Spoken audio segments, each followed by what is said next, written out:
आज का यह वीडियो आपके लिए काफी ज्यादा इंपॉर्टेंट होने वाला है क्योंकि द्विघात समीकरण के जितना भी प्रश्न आपकी परीक्षा में पूछा जाता है सारे प्रश्न आपको बताने वाले हैं और यही सभी प्रश्न आपकी परीक्षा में पूछा जाएगा। केवल अंक चेंज किया जा सकता है अगर क्वेश्चन दूसरा आएगा तो, लेकिन इसके अलावा कोई दूसरा नहीं आने वाला है प्रश्न आपकी परीक्षा में। तो ये काफी इंटरेस्ट और काफी मजेदार ये आज आपका वीडियो आज का बनने वाला है, आपका होने वाला है। तो मैं आपसे रिक्वेस्ट करता हूँ कि जब तक वीडियो समाप्त न हो जाए तब तक आपको कहीं जाना नहीं। और हाँ, अभी तक इस चैनल को सब्सक्राइब नहीं किया तो जल्दी से पहले चैनल को सब्सक्राइब कीजिए। सब्सक्राइब नहीं करेंगे चैनल को फिर आगे से आपको वीडियो नहीं मिल पाएगी। आइए सबसे पहले जानते हैं महत्वपूर्ण बिंदु की कि आपको चैप्टर में कौन कौन से बातों को ध्यान रखना होता है जिससे आप क्वेश्चन को बहुत जल्दी से आप किसी भी प्रश्न को बना सकते हैं। अक्सर यही देखा जाता है जिस बच्चे को जो है वह मेन पॉइंट नहीं पता रहता है, जो महत्वपूर्ण बिंदु होती है, वही बच्चे अक्सर जो होते हैं वो गलती कर देते हैं, उनसे ही प्रश्न नहीं बनता है। तो सबसे जरूरी ये होती है कि क्या उसमें कहा जा रहा है, चैप्टर के बारे में क्या है ना। अगर वो समझ जाएंगे तो 2 सेकंड के अंदर मात्र आप परीक्षा में कोई भी प्रश्न को बना सकते हैं। तो देखिए सबसे पहले महत्वपूर्ण बिंदु की बात करते हैं द्विघात समीकरण की। तो द्विघात समीकरण में देखिए कब होता है द्विघात समीकरण, इसके बारे में समझिए। यदि समीकरण ax² + bx + c = 0 होता है और a बराबर नहीं होता है 0 तो उसे हम लोग द्विघात समीकरण कहते हैं। यानी कि अब आपके परीक्षा में पूछा जाएगा कि निम्नलिखित में द्विघात समीकरण कौन है। तो यानी कि द्विघात समीकरण कौन है तो पूछा जाएगा, तो अगर इस रूप का होगा यानी कि ax² + bx + c = 0 के रूप का होगा तो ही द्विघात समीकरण होगा। बस इतना बात अगर आपको याद है तो समझिए कि कोई भी प्रश्न आएगा आपके परीक्षा में तो बना दीजिएगा, क्योंकि अक्सर पूछा जाता है, आप देखे भी होंगे, इतना दिन से आप पढ़ रहे हैं तो आपको पता भी है कि प्रश्न पूछा जाता है कि निम्नलिखित में से कौन द्विघात समीकरण है। तो द्विघात समीकरण कौन है तो ये आपको पता होगा तभी द्विघात समीकरण के बारे में आप जानिएगा। इसलिए आपको कह रहे हैं कि ये जो महत्वपूर्ण जो बिंदु आपको बता रहे हैं ये काफी ज्यादा इंपॉर्टेंट है। यहाँ पे देखिए सबसे चीज एक बहुत ही जरूरी बात बताएगी कि ए बराबर नहीं होनी चाहिए 0। यानी कहने का मतलब हो गया यहाँ पे जो x² का जो वैल्यू दिया गया है यहाँ पे 0 ए का मान नहीं होनी चाहिए, क्योंकि 0 अगर हो जाएगा ए का मान तो क्या हो जाएगा, अगर 0 में हम x² से गुणा करेंगे तो कंप्लीट ये 0 हो जाएगा। तो 0 हो जाएगा इसका मतलब कि x² का पद ही गायब हो गया। तो जब x² का पद गायब हो जाएगा तो फिर ये जो आपका द्विघात समीकरण होगा ही नहीं, है ना। तो इस बात को आपको ध्यान में रखना है। ओके, और जहां पे ये बताया जा रहा है कि जिसमें ए बी सी जो होती है वो आपकी एक वास्तविक संख्या होती है और वास्तविक संख्या में आप कोई भी संख्या ले सकते हैं, जैसे कि 2, 4, 6, 5, 8, 10 कोई भी संख्या ले सकते हैं। जैसे कि यहाँ पे आपको दिखाया गया कि 2x² - 3x + 1 = 0। इतना बात अगर आप समझ गए होंगे तो समझिए कि बहुत सारा क्वेश्चन आप क्लियर कर सकते हैं इतने ही चीज से, है ना। कैसे कैसे क्लियर करना है क्या चीज आपको, जब क्वेश्चन आपको अभी इस वीडियो में बताने वाले हैं, क्वेश्चन जो ऑब्जेक्टिव आपको कराने वाले हैं उसमें ऑप्शन वगैरह मिलेगा तो उसमें आपको क्लियर हो जाएगा, आपको फंसेगा नहीं कहीं भी क्वेश्चन। और यही चीज जो बच्चे क्या करते हैं, स्किप कर देते हैं, भगा देते हैं, नहीं पढ़ते हैं तो गलती होती है, वो रटते हैं, फिर गलती हो जाती है, ऑब्जेक्टिव कहते हैं कि सर हमसे गलती हो गई। गलती आप यहीं पे करते हैं।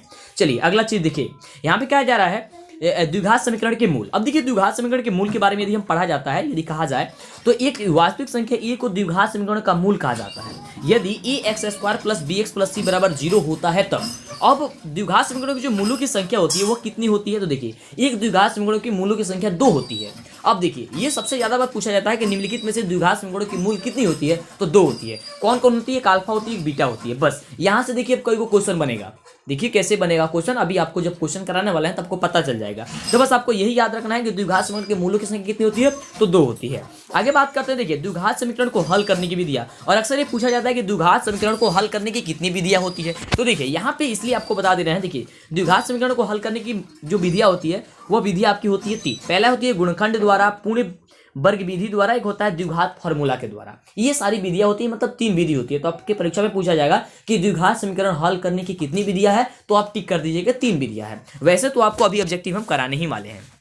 अगला देखिए, अगला पूछा जा रहा है कि द्विघात समीकरण ax² + bx + c = 0 के मूल अगर होते हैं तो उनका मूल हम लोग कैसे निकालेंगे। तो देखिए मूल निकालने के लिए बात करते हैं, या तो आप गुणनखंड विधि से निकाल सकते हैं या तो फॉर्मूला का आप कौन सा यूज करेंगे कि x = -b + माइनस, है ना, यहाँ पे प्लस माइनस हो जाएगा, और b² - 4ac / 2a जो यहाँ पे आपको दिया गया है। या तो आप देखिए यहाँ पे जो है हमने आपको प्लस माइनस बताया, प्लस माइनस कहने का मतलब हो गया कि एक माइनस में आपका रहता है यहाँ पे और एक यहाँ पे आपको प्लस वाला रहता है। तो इसी चीज को यहाँ पे 2 जगह लिख दिया गया है ताकि दिक्कत ना हो, क्योंकि आप जानते हैं कि द्विघात समीकरण के 2 मूल होते हैं, एक अल्फा और बीटा। तो सपोज मान लीजिए ये अल्फा का मान हो जाएगा और ये बीटा का मान हो जाएगा। यानी कि यहाँ पे ध्यान से देखिए इसका सूत्र क्या होता है, -b + √b² - 4ac / 2a, और b² - 4ac को हम लोग d के भी नाम से जानते हैं। तो कहीं कहीं आपको ये मिल जाएगा कि x = -b ± √d/2a। तो बात वही है, क्योंकि d का वैल्यू यहाँ पे कंप्लीट रख दिया गया है और यहाँ पे d का वैल्यू नहीं रखा गया है। तो चीज वही रहती है, बस इतना ही आपको समझना है। आगे बात करते हैं, यहाँ पे देखिए यहाँ पे कह रहा है कि एक होता है विविधकर। विविधकर का मतलब डी से जिसे आप सूचित करते हैं। तो किसी द्विघात समीकरण जैसे कि a x square plus B x plus c, यानी कि द्विघात समीकरण कब होगा, जब a x square plus B x plus c के रूप का होगा, तभी तो वो ये द्विघात समीकरण होगा। और द्विघात समीकरण का अगर आपको विविधकर निकालना होता है यानी कि विवेचक निकालना होता है, तो डी का फॉर्मूला होता है बी स्क्वायर माइनस 4ac। तो अक्सर ये क्वेश्चन सबसे ज्यादा इससे क्वेश्चन बनता है ना, सबसे ज्यादा क्वेश्चन बनता है द्विघात समीकरण के विविधकर से। कैसे बनता है क्वेश्चन अभी इस वीडियो में क्लियर होने वाला। आपको कहे ना कि इस वीडियो को कंप्लीट आप देख लीजिएगा, तो द्विघात समीकरण से जितना भी क्वेश्चन आएगा आप मात्र 2 सेकंड के अंदर बना सकते हैं, है ना। चलिए, समझ में नहीं आ रहा होगा तो थोड़ा सा तेजी से बोल रहे हैं इसलिए क्योंकि समय कम है। तो वीडियो के एक बार और आप देख सकते हैं। वैसे तो समझ में आ रहा होगा क्योंकि काफी सारी चीजें आप पहले से पढ़े हुए हैं। उसके बाद से देखिए यहाँ पे बताया जा रहा है कि अर्थात डी बराबर हम कह सकते हैं कि बी स्क्वायर माइनस 4ac होने पर द्विघात समीकरण के मूल निम्नलिखित हो सकता है। जैसे कि यहाँ पे अभी आपको वही चीज हमने समझाया कि एक्स बराबर minus B plus minus under root D बटा 2a, या minus B minus under root D बटा 2a, यानी कि एक प्लस यहाँ प्लस वाला एक वाला माइनस वाला हो गया, 2 हो गया। वही चीज आपको कंप्लीट हम पहले समझा दिए कि यहाँ पे जो है आप डी का भी वैल्यू रख सकते हैं बी स्क्वायर माइनस 4ac। और यहाँ पे आपको अभी अपने कंप्लीट आपको समझा दिया कि यहाँ पे जो है या तो आप या तो डी रख सकते हैं या तो बी स्क्वायर माइनस 4ac रख सकते हैं, क्योंकि डी बराबर फॉर्मूला होता है बी स्क्वायर माइनस 4ac होता है। इतना अगर क्लियर हो गया है तो सबसे जो महत्वपूर्ण होता है वह 7 नंबर जो पॉइंट आपको दिया गया है सबसे ज्यादा महत्वपूर्ण होता है। यही बच्चे गलती करते हैं अक्सर और सबसे ज्यादा प्रश्न यही पूछा जाता है। समझ जाइए कि यहां से आपकी परीक्षा में क्वेश्चन को टाइप कर दिया गया है। क्या टाइप किया गया होगा, ध्यान से देखिए। यह पूछा जाता है मूल्यों का स्वभाव। मूल्यों का स्वभाव कहने का मतलब हो गया कि मूल्य कब वास्तविक होगा, असमान होगा या समान होगा या अवास्तविक होगा, कब होता है, ये सारी चीजें के बारे में। तो देखिए, अगर डी का वैल्यू बड़ा होता है 0 से, कहने का मतलब ये हो गया कि जो हमारा डी का मान आए, डी जब हम निकाले, जैसे मान लीजिए कोई हम लोग का द्विघात समीकरण है a x square plus B x plus c के रूप का है, क्योंकि आपने अभी जाना कि a x square plus B x plus c बराबर 0 के रूप का होगा, तभी वो द्विघात समीकरण होगा। अगर इसमें से हम लोग डी का वैल्यू निकालते हैं तो डी का जो वैल्यू होता है वह आपको 0 से ज्यादा आता है। 0 से अगर ज्यादा आएगा यानी कि 1 2 3 4 5 जितना भी आए, मतलब 0 से ज्यादा होनी चाहिए, तो उसका मूल्य जो होता है वह वास्तविक और असमान होता है। और सबसे ज्यादा बार प्रश्न बाबू पूछा जाता है, इसको पहले ध्यान में दिमाग में एकदम बैठा लो, सबसे ज्यादा बार पूछा जाता है। दूसरी चीज, अगर डी का वैल्यू 0 आ जाता है, मान लीजिए कि कोई द्विघात समीकरण है, द्विघात समीकरण में से अगर आप डी का वैल्यू निकालते हैं यानी कि B square minus 4ac plus B square minus 4ac का अगर आप वैल्यू निकालते हैं, मान निकालते हैं, तो वहां पे 0 आ जाता है। तो क्या होगा, वास्तविक और समान मूल्य होंगे उसका, यानी उसका जो मूल्य होगा वह वास्तविक और समान होता है। और यदि बात करते हैं डी का वैल्यू अगर छोटा आ जाता है 0 से छोटा कब होगा, जब माइनस में कोई संख्या आ जाएगा, यानी कि जब आप किसी भी कंप्लीट संख्या को आप द्विघात समीकरण में अगर आप डी का वैल्यू निकालते हैं तो उसका आंसर माइनस में आ जाता है। तो माइनस में आ जाता है तो उसका मूल्य अवास्तविक होगा। और सबसे ज्यादा क्वेश्चन यही पूछा जाता है, आपको एक समीकरण दे दिया जाएगा और कहा जाएगा कि इसमें से बताइए कि मूल्य क्या होंगे। ऑप्शन रहेगा वास्तविक और समान, असमान, अवास्तविक, ये सारी चीजें आपको ऑप्शन दी गई होगी। तो सबसे पहले आपको क्या निकालना है, डी निकालना है। और डी निकाल करके चेक करना है, इतना को स्क्रीनशॉट ले लीजिए। इतना का अगर स्क्रीनशॉट ले लेते हैं, समझिए कि आपका 1 से 2 नंबर जो है ना पक्का का पक्का बन गया है ना।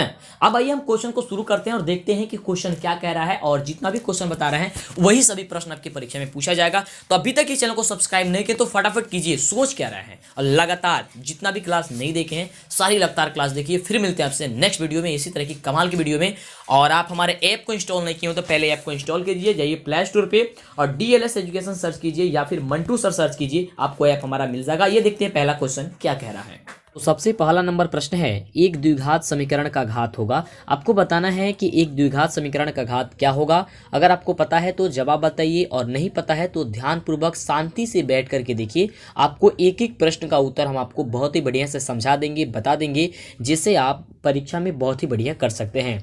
तो वैसे बता दें आपको कि एक द्विघात समीकरण का घात होगा वह 2 होता है, यानी ऑप्शन जो ए नंबर दिया गया है आपका बिल्कुल करेक्ट उत्तर है। आप मिलाते जाइए कि आपने प्रश्न का जवाब सही दिया है या फिर गलत दिया है। अगले नंबर प्रश्न की बात करते हैं। तो अगला नंबर हम सभी का प्रश्न है कि द्विघात समीकरण x square plus 5x minus 6 बराबर 0 का घात क्या होगा। यहाँ पे बताना है कि यहाँ पे जो घातों की संख्या है वो घात क्या है। तो आप देख पा रहे हैं घात का मतलब हो गया पावर, तो आप देख पा रहे हैं कि यहाँ पे x का पावर 2 दिया गया है, यानी कि 2 इसका बिल्कुल करेक्ट उत्तर हो जाएगा ऑप्शन सी। ठीक है, अभी तक वीडियो को लाइक नहीं किया तो लाइक कर दीजिए, चैनल पे पहली बार आए हैं तो सब्सक्राइब करके नोटिफिकेशन बेल आइकन ऑन करें, जिससे कि आगे से आने वाली सभी वीडियो का नोटिफिकेशन आपको मिला करे। अगले नंबर प्रश्न की बात करते हैं तो अगला नंबर प्रश्न कह रहा है कि निम्नलिखित में कौन द्विघात समीकरण है।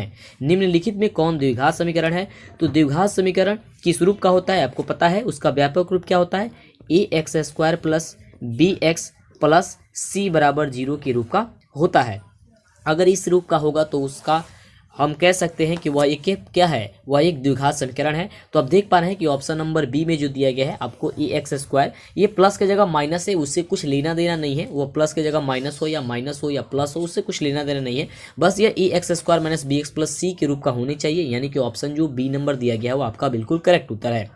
और यह प्रश्न जो है पूछा गया 2016 में पूछा गया है। अगले प्रश्न की बात करते हैं। अगला प्रश्न देखिए क्या कह रहा है, और यह प्रश्न आपको 2019 में पूछा गया है। देखिए काफ़ी इंपॉर्टेंट प्रश्न है और यही सभी प्रश्न आपके परीक्षा में पूछी जाएगी, इससे बाहर नहीं पूछी जाएगी। तो जब तक वीडियो समाप्त नहीं होती है तब तक आपको कहीं पर जाना नहीं है, आपको ध्यान से एक जगह बैठ करके बढ़िया से सुनना है, समझना है कि कैसे किसी भी प्रश्न का आंसर हो रहा है। अगले प्रश्न की बात करते हैं तो अगला क्वेश्चन कह रहा है कि निम्न में से कौन द्विघात समीकरण नहीं है। इसमें से द्विघात समीकरण जो है वह कौन नहीं है? तो अभी आपको हमने बताया कि द्विघात समीकरण का व्यापक रूप होता है ax² plus bx plus c बराबर 0। अगर इस रूप का होगा तो वह द्विघात समीकरण होगा, अगर इस रूप का नहीं होगा तो वह द्विघात समीकरण नहीं होगा।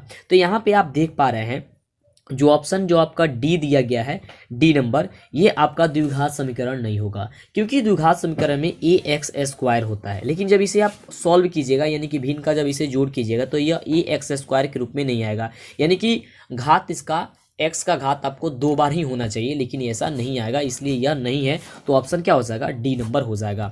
अगले नंबर हम प्रश्न की बात करते हैं तो आप चैप्टर वाइज देखिए। सबसे पहली बात यह है कि आप मैथ का यानी कि गणित का चैप्टर वाइज वीडियो देखिए।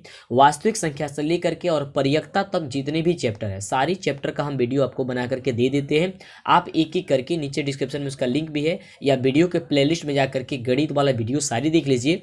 और आपको जब हम 300 प्लस क्वेश्चन का ऑब्जेक्टिव क्वेश्चन करा रहे हैं और फिर सब्जेक्टिव करा रहा है, तो सारी वीडियो गणित की देख लेनी है ना, जिससे कि आप परीक्षा में बहुत ही बढ़िया स्कोर कर सकते हैं। अगर आप एक भी वीडियो छोड़ दीजिएगा, कोई भी चैप्टर का अगर आप वीडियो नहीं देखिएगा तो फिर आपको दिक्कत हो जाएगी आगे चल करके। तो एक एक करके सभी वीडियो देखिए और भटकिए मत, क्योंकि देख रहे हैं कि आप लोग कहीं पे कुछ और देख रहे हैं, कहीं पे कुछ और देख रहे हैं। और ऐसे आप देख पा रहे होंगे कि कोई भी ऐसा चैनल नहीं होगा जो इस तरह से तैयारी आपको कराया जा रहा है चैप्टर वाइज, और आपको अगर 300 क्वेश्चन बोला जा रहा है तो 300 क्वेश्चन करा दिया जा रहा है, जिससे कि आपको तैयारी बढ़िया से हो जाए, है ना। तो भटकिए मत, क्योंकि कुछ पढ़ लीजिएगा कहीं से कुछ, तो फिर आपको अच्छा नहीं लगेगा और आपकी तैयारी नहीं हो पाएगी, है ना। तो बढ़िया से पढ़िए, जो आपको सीरियल से पढ़ा रहे हैं उससे पढ़िए, जिससे कि बढ़िया तैयारी आपकी हो जाए। तो अगला प्रश्न कह रहा है कि निम्नलिखित में से कौन द्विघात समीकरण है। अब आपको बताना है कि इनमें से कौन जो है द्विघात समीकरण है। ये केवल आपको द्विघात समीकरण से क्वेश्चन है। इसी तरह आपको प्रत्येक चैप्टर का हमने वीडियो बना करके आपको दे दिया है, और आगे से जो भी बाकी है वो आपको लगातार आ ही रही है। तो इसमें बताना है कि क्या चीज़ है, कि द्विघात समीकरण है। तो देखिए इसमें द्विघात समीकरण के लिए हम बात करते हैं कि इसमें से द्विघात समीकरण जो है वह कौन है, तो इसका जो सही उत्तर हो जाएगा वो हो जाएगा ऑप्शन ए नंबर में हो जाएगा। क्योंकि यहाँ पे देखिए दिया गया है x प्लस 1/x बराबर 2।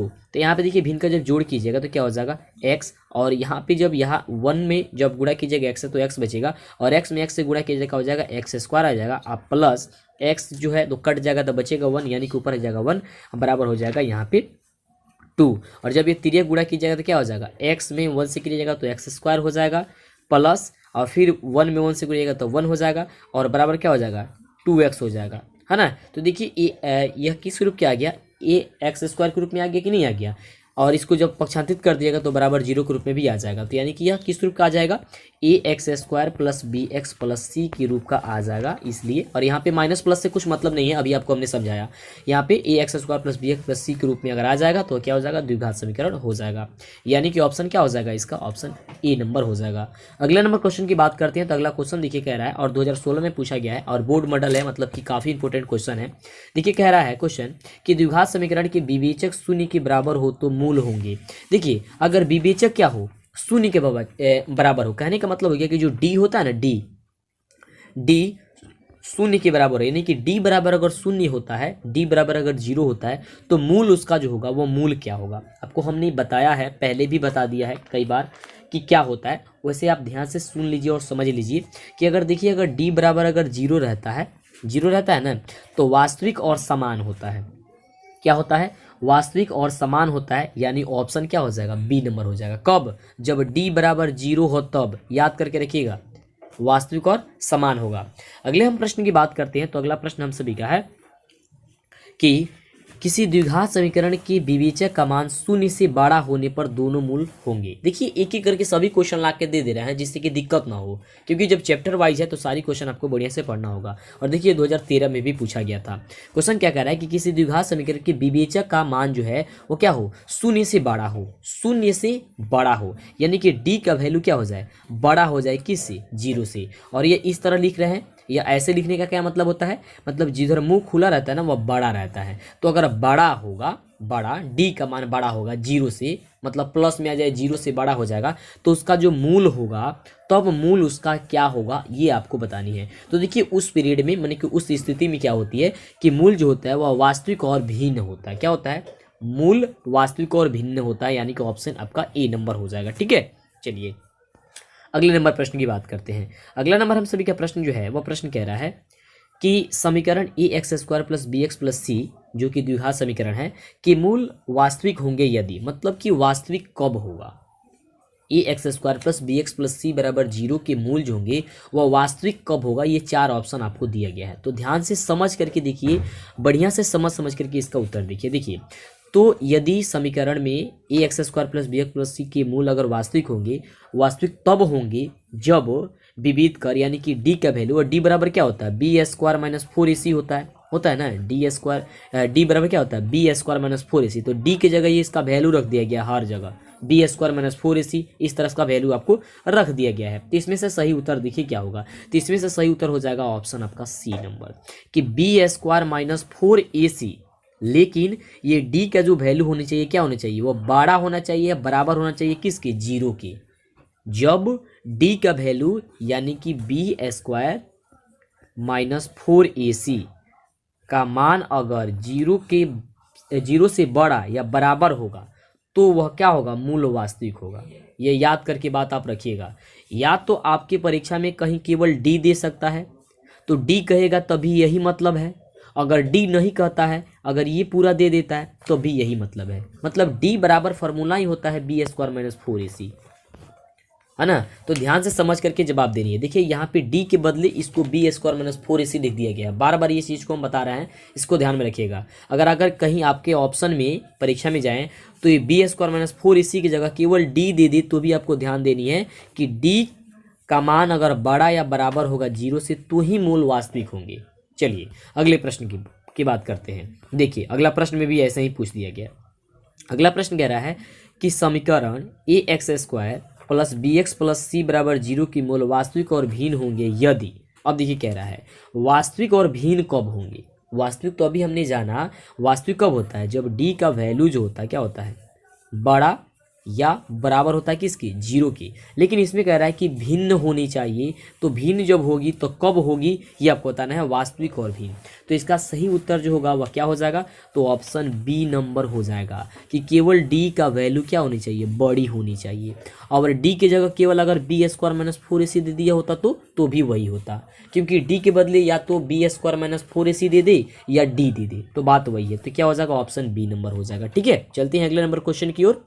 तो अगला नंबर प्रश्न हम सभी का है अब 10 नंबर कि द्विघात समीकरण a x square plus B x plus c बराबर जीरो में अगर b square minus four a c को डैश कहते हैं। मतलब कि अगर नहीं है, द्विघात समीकरण a x square plus B x plus c बराबर जीरो में b square minus four a c को डैश कहते हैं। अभी आपको बताया हमने b square minus four a c को क्या कहते हैं? विविध कर, यानी कि डी से सूचित करते हैं। विवेचक या विविध कर बोलते हैं उसे, यानी कि ऑप्शन बी नंबर हो जाएगा। और इसे 2016 में पूछा गया था और ये भी काफ़ी इंपॉर्टेंट है। ओके, चलिए अगले प्रश्न की बात करते हैं। अगला प्रश्न है हम सभी का कि यदि बी स्क्वायर बराबर फोर ए सी हो तो, ध्यान से समझिए, अगर बी स्क्वायर बराबर फोर ए सी तो a x square plus B x plus c बराबर जीरो के मूल डैश होंगे, तब मूल उसका क्या होगा, है ना। तो देखिए कह रहा है कि बराबर नहीं है, बराबर है, भिन्न है या कोई भी नहीं है। तो अगर बी स्क्वायर बराबर 4ac, बी स्क्वायर बराबर 4ac कहे तो, अच्छा बी स्क्वायर माइनस 4ac बराबर 0 कहे तो इसको पक्षांतरित कर लीजिए। देखिए ध्यान से, गणित है, गणित को ध्यान से समझिए। यहाँ पे देखिए, यहाँ पे अभी आपने बार बार पढ़ा कि बी स्क्वायर माइनस 4ac बराबर 0, लेकिन यहाँ पे क्या दे दिया गया है, बी स्क्वायर बराबर 4ac। तो इसका कहने का मतलब यही है, एक स्टेप अगर ज़्यादा इसको सॉल्व कीजिएगा तो ये इस रूप का आ जाएगा, बी स्क्वायर माइनस 4ac के रूप का आ जाएगा। तो इसको ध्यान से आपको समझना है। तो वही चीज़ आपको कह रहा है कि बी स्क्वायर माइनस 4ac हो तो a x square plus B x plus c बराबर 0 के मूल तो होंगे, जो मूल होंगे वह मूल क्या होंगे, तो वह मूल जो होंगे वह बराबर होंगे। क्या होंगे, बराबर होंगे, क्योंकि उसके बराबर 0 आ जा रहा है। क्या आ जा रहा है, ध्यान से देखिए, यहाँ पे जब ये बी स्क्वायर बराबर 4ac दिया गया है, आगे एक स्टेप इसे सॉल्व कीजिएगा तो बी स्क्वायर माइनस 4ac हो जाएगा कि नहीं हो जाएगा, बराबर 0, यानी कि 4ac को हमने क्या किया, पक्षांतरित कर लिया, तो ये माइनस में चला जाएगा और इसके बराबर क्या हो जाएगा, 0। यानी कहने का मतलब क्या हो गया कि d बराबर 0, ये नहीं कहने का मतलब हो गया, तो क्या हो गया, मूल बराबर हो जाएंगे, यानी ऑप्शन बी। ध्यान से समझते जाइए। चलिए, और काफ़ी इंपॉर्टेंट है ये। अगला प्रश्न देखिए, प्रश्न कह रहा है कि यदि बी स्क्वायर माइनस 4ac बड़ा हो 0 से, कहने का मतलब क्या हो गया यहाँ पे कि d बड़ा है 0 से। ध्यान से समझ लीजिए, d बड़ा है 0 से। अब आपको समझ में आते चला जाएगा, है ना। बी स्क्वायर माइनस 4ac बड़ा है 0 से, यानी कि d बड़ा है 0 से, तो a x square plus B x plus c बराबर 0 के मूल डैश होंगे। ये नहीं भी लिखेगा तो भी कोई दिक्कत नहीं है, क्योंकि ये केवल व्यापक रूप को संकेत कर रहा है, आपको दर्शाने का मतलब के प्रयास किया जा रहा है कि यह द्विघात समीकरण क्या है ये क्वेश्चन। इसलिए ये नहीं भी लिखेगा तो भी कोई दिक्कत नहीं है, केवल इतना ही क्वेश्चन पूछ दे कि यदि बी स्क्वायर माइनस 4ac बड़ा हो 0 से तो उसका मूल क्या होगा, तो भी आपको बताना है। तो अभी आपको हमने क्या बताया था कि d का वैल्यू अगर 0 से क्या होगा, बड़ा होगा, तो उसका जो मूल होगा वह क्या होगा, वह असमान होगा। क्या बताए थे, असमान बताए थे, यानी ऑप्शन ए हो जाएगा, जो आपको वास्तविक और असमान होगा। ठीक है, चलिए अगला प्रश्न की बात करते हैं। अगला जो प्रश्न है वो कह रहा है कि द्विघात समीकरण के विवेचक यानी कि डी। अब देखिए यहाँ पे विवेचक लिख दिया, अब देखिए यहाँ पे क्या हो गया, अब विवेचक लिख दिया। विवेचक कहने का मतलब क्या हो गया, डी छोटा हो किससे, 0 से। देखिए अब डी का मान छोटा हो जाए 0 से, तब मूल क्या होगा, जब d का वैल्यू जो हो छोटा हो जाएगा, यानी कि समझिए छोटा कब होगा, जब माइनस में चला जाएगा, क्योंकि 0 से छोटा माइनस वाला संख्या होता है। तो माइनस में चला गया, तो कोई अगर d का मान माइनस में आ जाता है, तब उसका जो मान होगा, तो उसका जो मूल होगा वह क्या होगा, बराबर होगा, अवास्तविक होगा, या कोई नहीं होगा, या वास्तविक होगा, क्या होगा। तो देखिए उस पीरियड में वह वास्तविक ही होगा, यानी ऑप्शन जो हो जाएगा वह डी नंबर हो जाएगा। क्या हो जाएगा, ऑप्शन डी वास्तविक होगा। अगले नंबर प्रश्न की बात करते हैं, और यह बोर्ड मॉडल है, 2015 में भी पूछा गया है। कह रहा है प्रश्न कि यदि किसी द्विघात समीकरण में विवेचक शून्य हो तब दोनों मूल डैश होंगे। यदि किसी द्विघात समीकरण में विवेचक शून्य हो, विवेचक क्या हो, शून्य हो, तब वहाँ पे मूल जो होंगे क्या होंगे। तो जब विवेचक यानी कि डी क्या हो, शून्य हो, क्या हो, डी बराबर अगर शून्य दिया गया हो, डी शून्य हो, तो उस समय क्या होगा, उस समय वह समान होगा, यानी ऑप्शन बी होगा।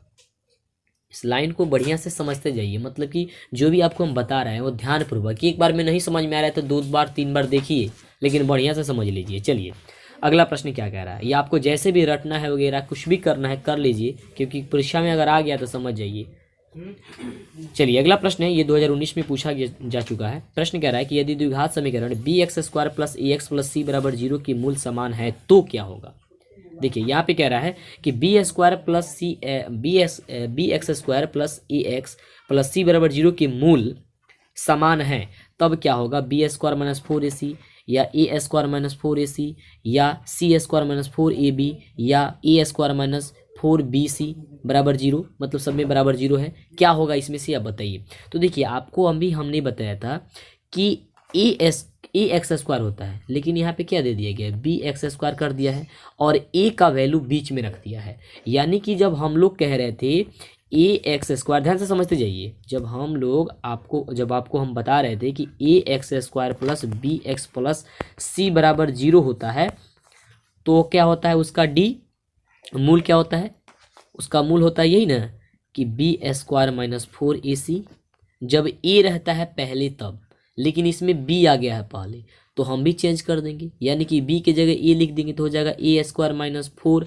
और यहाँ पे a है तो b लिख देंगे और c लिख देंगे, यानी कि a स्क्वायर माइनस 4bc कहाँ पे दिया गया, वही सही उत्तर हो जाएगा आपका a square minus 4bc, a square minus 4bc, यानी ऑप्शन डी में दिया गया है। कहाँ दिया गया है, ऑप्शन डी में दिया गया है, इसलिए इसका सही उत्तर होगा ऑप्शन डी। ये चेंज कर दिया है, ए एक्स स्क्वायर की जगह बी एक्स स्क्वायर कर दिया है, तो आप भी चेंज कर दीजिए, जहाँ पे बी एक्स स्क्वायर होता, बी स्क्वायर माइनस 4ac होता था, वहाँ पे आप ए स्क्वायर माइनस 4bc कर दीजिए, बस हो गया। चलिए अगले प्रश्न की बात करते हैं। अगला प्रश्न क्या कह रहा है, समझते जाइए बढ़िया से। अगला प्रश्न है, देखिए 2018 में ये आया था। अगला प्रश्न कह रहा है कि यदि a x square plus B x plus c के मूल समान हो तो निम्नलिखित में कौन सत्य होगा, मतलब इनमें से कौन सत्य है, अगर मूल क्या होगा, समान होगा तब, है ना। अभी आपको कई बार बताया है, लेकिन आपके दिमाग में थोड़ी सी गुम हो गई होगी, क्योंकि इतना ज़्यादा आप क्वेश्चन ही पढ़ लिए कि कुछ समझ में नहीं आ रहा होगा। लेकिन आप एक एक करके बढ़िया से सोच करके आप जब पढ़िएगा, एक जगह सब लिख लीजिएगा, जैसे कि हमको आपको बता देते हैं कैसे लिख लीजिए, तब आपको समझ में आएगा। एक कॉपी पे ले करके और लिख लीजिए कि जब d बराबर 0 हो तो मूल क्या होगा, जब d बड़ा हो 0 से तब मूल क्या होगा, और जब d क्या हो, छोटा हो, तब मूल क्या होगा, असमान होगा, वास्तविक होगा, क्या होगा, भिन्न होगा, क्या होगा, है ना। ये सब चीज़ लिख लीजिए, है ना। आपकी बुक में भी दिया गया होगा और आपको बता भी रहे हैं, तो उससे भी आप सुन करके लिख सकते हैं, है ना। तब आपको दिक्कत नहीं होगा, बस 3 गो पॉइंट याद कीजिएगा तो दिक्कत नहीं होगा। तो कह रहा है, तो प्रश्न कह रहा है कि यदि a x square plus B x plus c बराबर 0 की मूल समान हो तो निम्नलिखित में से कौन सा सत्य होगा। तो इसमें से कौन सा सत्य हो जाएगा, इसका बिल्कुल सही उत्तर क्या हो जाएगा, फटाफट बताइए। ऑप्शन बी नंबर हो जाएगा। कैसे कि बी स्क्वायर बराबर 4ac, या आप कह सकते हैं बी स्क्वायर माइनस 4ac, जब इसे आप पक्षांतरित करिएगा तब, और नहीं पक्षांतरित करिएगा तो क्या हो जाएगा, यही उत्तर हो जाएगा, है ना। अब तो आपको समझ में आ रहा होगा। चलिए अगला प्रश्न समझ में आते चला जाएगा, दिक्कत नहीं है, काफ़ी आसान है। अगला प्रश्न है कि यदि a x square plus B x plus c बराबर 0 की मूल अवास्तविक हो तो निम्नलिखित में से कौन सत्य है। अब फिर पूछ दिया ना, अवास्तविक हो, तो अवास्तविक होगा तो क्या होगा इसका मूल, तो इसका मूल जो हो जाएगा वह हो जाएगा बी स्क्वायर, जो होगा क्या हो जाएगा, वह छोटा होगा 4ac से, यानी ऑप्शन ए नंबर हो जाएगा। क्या हो जाएगा, ए नंबर हो जाएगा। ठीक है, चलिए अगले प्रश्न की बात करते हैं। अगला जो प्रश्न है वह प्रश्न हम सभी का है कि यदि x बराबर 1 दोनों द्विघात समीकरणों एक्स स्क्वायर प्लस ए बराबर 0 और B x square plus B x plus 3 बराबर 0 की मूल समान हो तब ए बी का वैल्यू क्या होगा। और देखिए ये 18 में पूछा गया है, 2018 में। तो देखिए कैसे बनेगा, यहाँ पे x के बदले 1 दे दिया है, ठीक है। तो यहाँ पे देखिए ये आपका एक समीकरण मान लीजिए और यह एक मान लीजिए, और इसमें पूछ रहा है कि ए बी का वैल्यू क्या होगा। तो ध्यान से समझिए कैसे बनेगा ये। देखिए x के जगह सब जगह आप 1 रखते जाइए, तो यह इस यहाँ पे x पे 1 रखिएगा तो 1 का स्क्वायर हो जाएगा, प्लस फिर 1 x के जगह फिर 1 रखिएगा क्योंकि x के बराबर 1 दे दिया है, आप प्लस फिर रख दिएगा a बराबर 0। तो यहाँ देखिए 1 का स्क्वायर कीजिएगा तो 1 और 1 पहले से ही 1 आप प्लस a बराबर 0, तो 1a और 1a कितना हो गया 2a प्लस a बराबर 0, 2 a हो गया 2 प्लस a बराबर हो गया 0, तो a बराबर क्या होगा -2, a बराबर क्या आ गया -2। तो याद करके रखिए, पहले आपने a बराबर -2 निकाल करके रख लिया है। अब यहाँ पे देखिए, अब यहाँ पे 20 वाले समीकरण में b वाले जो दिया गया ना, इसमें अब x का मान रखेंगे, तो b इंटू एक्स कह रहा है के स्क्वायर, तो 1 का स्क्वायर हो जाएगा आप प्लस b इंटू एक्स यानी कि 1 आप प्लस 3, तो b और इंटू 1 का स्क्वायर कीजिएगा तो 1 ही होगा, यानी कि b में 1 से गुणा कीजिएगा तो फिर b ही आएगा, आप प्लस b में फिर 1 से गुणा कीजिएगा तो b आएगा, आप प्लस 3 का 3 बराबर हो जाएगा क्या चीज़ 0 हो गया। अब देखिए एक b और एक b कितना b 2b आप प्लस 3, यानी कि 2b प्लस 3 बराबर क्या हो गया है 0। तो यहाँ पे देखिए अब 2b बराबर क्या हो जाएगा -3 हो गया कि नहीं हो गया। तो b बराबर, क्योंकि पक्षांतरित कर दिए हैं, और 2b बराबर जब -3 आ गया है तो b का वैल्यू क्या हो जाएगा, b का वैल्यू आसानी से आ जाएगा -3/2। ठीक है, अब हम लोगों का जो मान पूछ रहा है वह ए बी का पूछ रहा है, न कि ए और न कि बी का, यानी कि मल्टीप्लाई पूछ रहा है ए बी का। तो ए का जो वैल्यू निकला था वो कितना निकला था, तो कहिएगा ए का जो वैल्यू निकला था -2 निकला था। ठीक है, तो जब -2 आपका निकला हुआ था तो ए बी निकाल दीजिए, तो ए बी आपका हो जाएगा, यानी कि ए का मान ये है -2 और गुने बी का मान -3/2। तो यहाँ पे कटा दीजिएगा 2 से 2, तो हो जाएगा क्या चीज़, यहाँ पे -1 तो -1 और यहाँ पे 3 दिया गया तो माइनस का जो आपका क्या आ जाएगा, आपका इसका बिल्कुल उत्तर +3 आ जाएगा। ठीक है, यानी कि ऑप्शन सी हो जाएगा। ये देखिए 2 जो है और 2 को -2 से काटेगा तो -1 होगा, -1 में -3 से गुणा किया जाएगा तो +3 आ जाएगा, यानी ऑप्शन क्या हो जाएगा, सी नंबर हो जाएगा। ठीक है, चलिए और चलते हैं अगले नंबर प्रश्न की ओर, देखते हैं अगला नंबर प्रश्न हम सभी का क्या कह रहा है। तो अगला नंबर हम सभी का प्रश्न है कि यदि द्विघात समीकरण ax² plus bx plus c बराबर 0 की दोनों मूल बराबर हो तो द्विघात समीकरण का विभेद कर d क्या होगा। चलिए, तो पहले आप लोग पहले वीडियो को लाइक कर दीजिए, क्योंकि लाइक करने में आप लोग कंजूसी करते हैं, इतनी मेहनत सबको बताया जाता है। पहले लाइक कर दीजिए सभी लोग, और चैनल को सब्सक्राइब नहीं किए तो पहले सब्सक्राइब कर लीजिए और दोस्तों में ज़्यादा शेयर कर दीजिए और बताइए कि वीडियो आप सभी को कैसा लग रहा है। ठीक है, तब इसको बताते हैं उत्तर। चलिए, सभी लोग कर दिए, बहुत बढ़िया। चलिए, तो बात करते हैं इस क्वेश्चन की कि यदि द्विघात समीकरण ax² plus bx plus c बराबर 0 के दोनों मूल क्या होंगे, बराबर होंगे। क्या होंगे, अगर दोनों मूल इसके बराबर होते हैं तो द्विघात समीकरण का विभेद कर जो होगा क्या होगा। तो देखिए, अगर दोनों मूल बराबर होते हैं तो विभेद कर जो होता है वह क्या हो जाएगा, d बराबर 0 होता है, यानी ऑप्शन क्या हो जाएगा, ए नंबर हो जाएगा। ठीक है, चलिए, तो अगला नंबर प्रश्न कह रहा है कि समीकरण cx² plus ax plus b बराबर 0 की मूल काल्पनिक होंगे यदि। अब यहाँ पे देखिए ध्यान से, इस क्वेश्चन में क्या किया गया है, यहाँ पे आमतौर पे ax² होता है, हर जगह आप पढ़े हैं, लेकिन ax² की जगह cx² कर दिया है, और जहाँ पे bx हुआ करता था वहाँ पे ax कर दिया है, और जहाँ पे c होता है वहाँ पर b कर दिया है। तो ध्यान से देखिए, अगर आपको ये चेंज कर दिया है तो आपको भी चेंज कर देना है उत्तर में, है ना, थोड़ी सी चेंज करना है। और यही चीज़ परिवर्तन जब कर दिया जाता है ना, तब बच्चे क्या कहते हैं कि कठिन सवाल आ गया था, बन नहीं पा रहा था, पता नहीं कहाँ से आ गया था, कहीं से आता नहीं है, वो क्वेश्चन एकदम सही रहता है, थोड़ी सी चेंज कर दिया जाता है, आपका दिमाग चेक किया जाता है कि आप कितने लेवल की हैं। तो आप पढ़े हैं कि ax² plus bx plus c जब होता है तो उस समय bx² माइनस 4ac होता है। ठीक, यानी इसको स्क्वायर कर देते हैं और माइनस लगा के 4 और उसके बाद से इसको और इसको गुना कर देते हैं।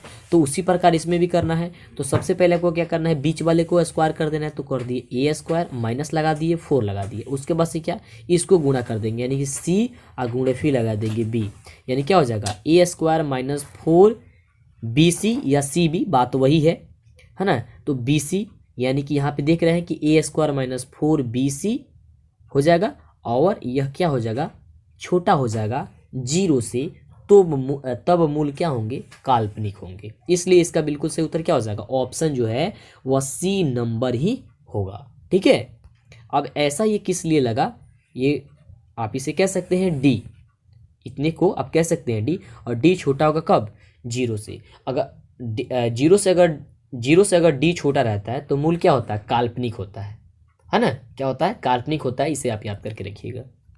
तो यही आपका क्या हो जाएगा, ऑप्शन सी सही हो जाएगा। कैसे हुआ आपको पता चल गया।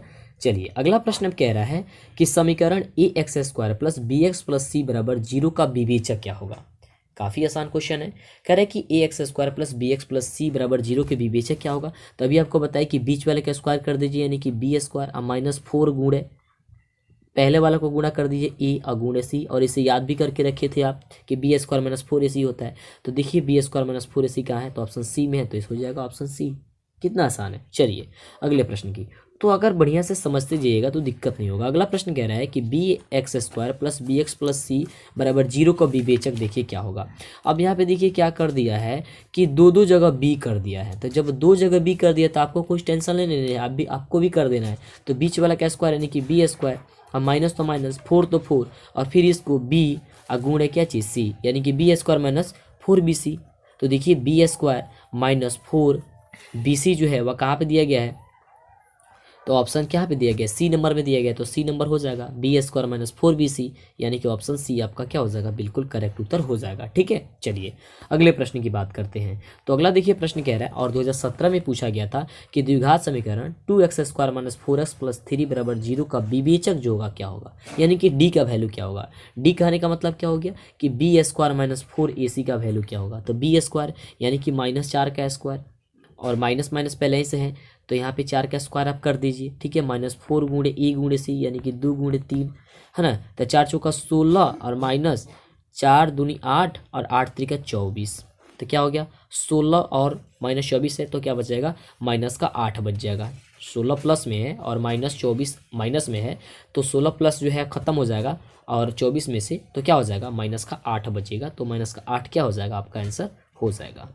ठीक है, चलिए अगले प्रश्न की बात करते हैं।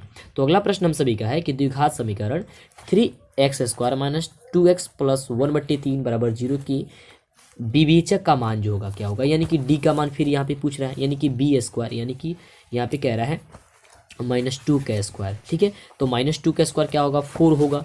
ठीक है, और उसके बाद कहता है -4bc, तो 4b का मान क्या हो जाएगा, 4ac होता है, 4ac यानी कि गुणे 3 आप गुणे c यानी कि 1/3, तो 3 से 3 कट गया ना, और 4 में से 4 गया कितना 0, तो हो जाएगा ऑप्शन ए, क्या हो जाएगा, ऑप्शन ए हो जाएगा। जब इसका सॉल्व कीजिए, इसको को सॉल्व कीजिए, कैसे सॉल्व किया जाता है ये भी आपको हमने दिखा दिया। चलिए अगला प्रश्न बात करते हैं। अगला प्रश्न क्या कह रहा है, अगला जो प्रश्न है वह कह रहा है कि समीकरण ax square plus B x plus c बराबर 0 के मूल समान होंगे यदि, समान कब होंगे, देखिए ये 2015 में पूछा गया है, 2016 में पूछा गया है, और काफ़ी बोर्ड मॉडल ये क्वेश्चन है, तो आपको इसको याद करके रखना है कि समीकरण ax square plus B x plus c बराबर 0 के मूल जो होंगे वह समान होंगे यदि, मतलब समान कब होंगे। तो अभी आपको हमने बताया था, क्या बताया था कि बी स्क्वायर बराबर 4ac या बी स्क्वायर माइनस 4ac बराबर 0 हो, तब बी स्क्वायर बराबर 4ac हो तब, अच्छा है बी स्क्वायर माइनस 4ac बराबर 0 हो तब। अब इसको पक्षांतरित करेंगे तो यही मान आ जाएगा, बात तो वही है, तो इसलिए इसका उत्तर क्या हो जाएगा, ऑप्शन ए हो जाएगा बी स्क्वायर बराबर 4ac, अच्छा है बी स्क्वायर माइनस 4ac बराबर 0, बात तो वही, अगर इसको पक्षांतरित हम लोग करेंगे तब, तो क्या हो जाएगा, ऑप्शन ए नंबर हो जाएगा।